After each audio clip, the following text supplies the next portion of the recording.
बिस्मिल्लाहिर्रहमानिर्रहीम। जो शख्स आपके काबू में ना आए और ना आपकी बात माने, आपने सिर्फ कुरानी अल्फाज पढ़ने हैं। ये ऐसा वजीफा है जो किसी को भी अपने ताबे कर सकता है। औलाद, बीवी, शोहर या कोई भी हो, जो शख्स आपकी बात ना माने, कोई भी शख्स हो जो आपकी बात ना माने, सिर्फ 11 बार ये आयत पढ़ लें जो अभी आपको मैं तफसील बताऊंगा, फिर अपनी हर बात मनवाएं। आज का जो अमल है बहुत ही खास है। अगर कोई बीवी अपनी शोहर से बात मनवाना चाहती है कि वो इसकी मर्जी से चले, या कोई शोहर अपनी बीवी से कोई बात मनवाना चाहता है, या कोई बहू अपनी सास से बात मनवाना चाहती है, या सास अपनी बहू से बात मनवाना चाहती है, बहन भाई कोई भी हो अपनी बात किसी से कोई मनवाना चाहता है, अक्सर लोग लड़ाई झगड़े या गुस्से में जिद पर अड़ जाते हैं, दूसरे की बात नहीं मानते। अगर आपके साथ भी कोई ऐसा मसाइल चल रहा है, या आप किसी भी वजह से कोई भी आपके दिल में बात है कि जो ये बात मेरा शोहर माने या मेरी बीवी माने, और किसी से भी कोई बात मनवानी है, तो इस अमल के जरिए आप अपनी बात मनवा सकते हैं। और अगर आपके बच्चे नाफरमान हैं, चाहे वो बड़े हैं चाहे छोटे हैं, बहुत शैतानियाँ करते हैं, तो भी आप इस अमल को करके इससे अपनी बात मनवा सकते हैं। आप इसको मना करते हो ये काम मत करो, तो वो शैतानियाँ करता है, तब भी वो आपकी बात मानेगा, फिर शैतानियाँ नहीं करेगा।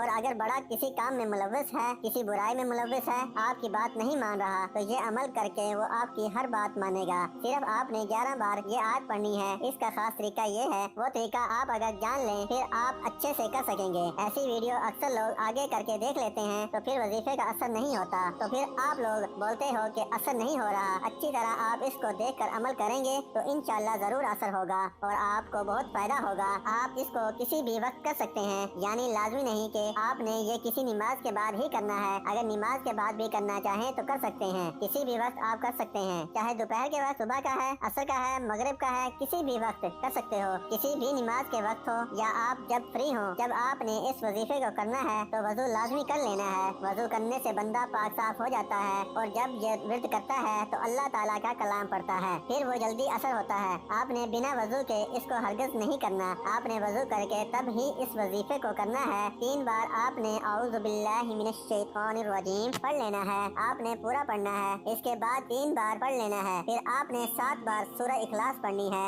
7 बार उंगलियों के ऊपर सूरह इखलास पढ़ेंगे। इसकी बहुत फजीलत है। इसके बारे में ये भी आता है कि हजरत अबू दरदा रज़ी अल्लाह ताला अन्हु बयान करते हैं कि नबी करीम सल्लल्लाहु अलैहि वसल्लम ने फरमाया, तुम में से कोई शख्स एक रात में तहाई कुरान पढ़ सकता है। सहाबा रज़ी अल्लाह ताला अन्हु ने अर्ज किया, कोई भी शख्स तहाई कुरान एक रात में कैसे पढ़ सकता है? आप सल्लल्लाहु अलैहि वसल्लम ने फरमाया, कुल हु अल्लाहु अहद तहाई कुरान के बराबर है। आप इससे अंदाजा लगा लें कि अल्लाह ताला को कितना पसंद है सूरत इखलास। ये छोटी सी सूरत है, इसका मतलब भी आप जान लें। आप कह दीजिए कि अल्लाह एक है, अल्लाह समद, अल्लाह बेनियाज है, इसकी औलाद नहीं और ना वो किसी की औलाद है और ना कोई उसके बराबर है। आपने इसका मतलब जान लिया। ये अल्लाह ताला की बड़ाई आपने पहले बयान करनी है। 7 बार सूरह इखलास पढ़ लेनी है। इंशाअल्लाह अल्लाह के हुक्म से आपने कुरान पाक की आयत पढ़नी है। इस आयत से मुराद यही है कि जिसको अल्लाह ताला आसानियाँ पैदा कर दे और जिसके लिए रहमत के दरवाजे खोल दे, अल्लाह ताला किसी भी मकसद के लिए, किसी इंसान के लिए दरवाजे खोल दे तो फिर कोई उसको बंद करने वाला नहीं है। तो आपने इंशाअल्लाह किसी को ये बात मनवानी है तो इस तरह अल्लाह ताला की बड़ाई बयान करके आपने ये आयत पढ़नी है, जैसा कि मैंने पीछे तरतीब में बताई है। एक बार दोबारा आप वीडियो देख लेना। अगर आपको समझ आ गई है तो अच्छी बात है, अगर किसी को थोड़ी भी भूल चूक हो तो दोबारा वीडियो पीछे से देख लेना ताकि अच्छे से समझ आ जाए, तो फिर इंशाअल्लाह असर भी करेगा।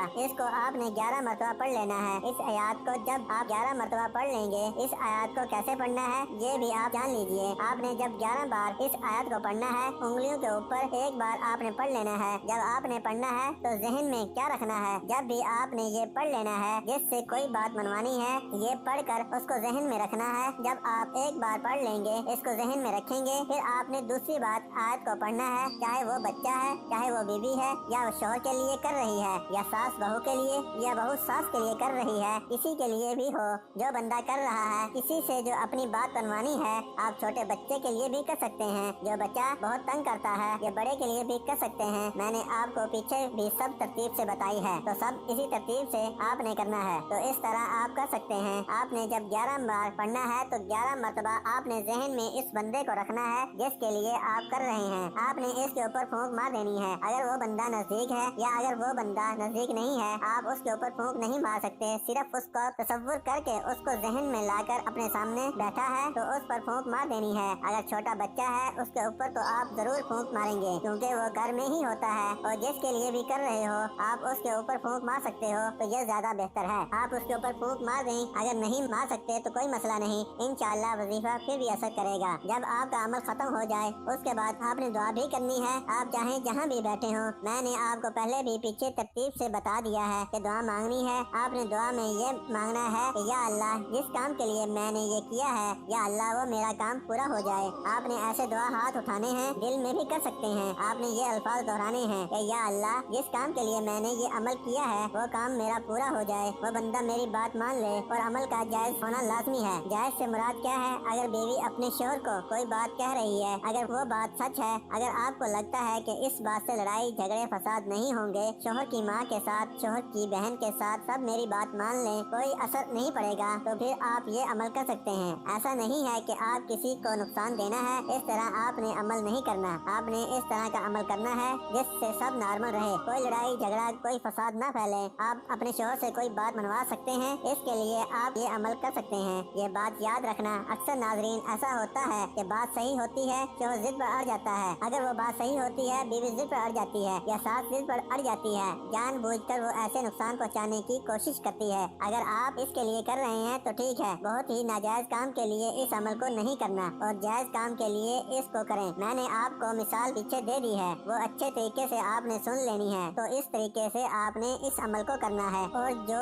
ये सूरत जो कुरान पाक की है, ये मैं आपको बता देता हूँ, ये कुरान पाक की सूरत इखलास है। इससे ये वजीफा लिया गया है। अल्लाह पाक की कलाम बरहक है, आपने इसको जारी रखना है जब तक आपका मसला हल नहीं होता। इंशाल्लाह ये अमल आप करेंगे तो आपको जरूर फायदा होगा। अगर आपको वीडियो में कोई समझ नहीं आई या कोई शक है, आप पीछे से दोबारा जाकर वीडियो को देख सकते हैं, ताकि जब आप ये वजीफा करें जिस तरतीब से बताया है, अगर आप उसी तरतीब से करेंगे तो इंशाल्लाह जरूर असर करेगा। मेरी दुआ है आप जिस मकसद के लिए आप ये कर रहे हैं, अल्लाह ताला आप पर करम फरमाएगा।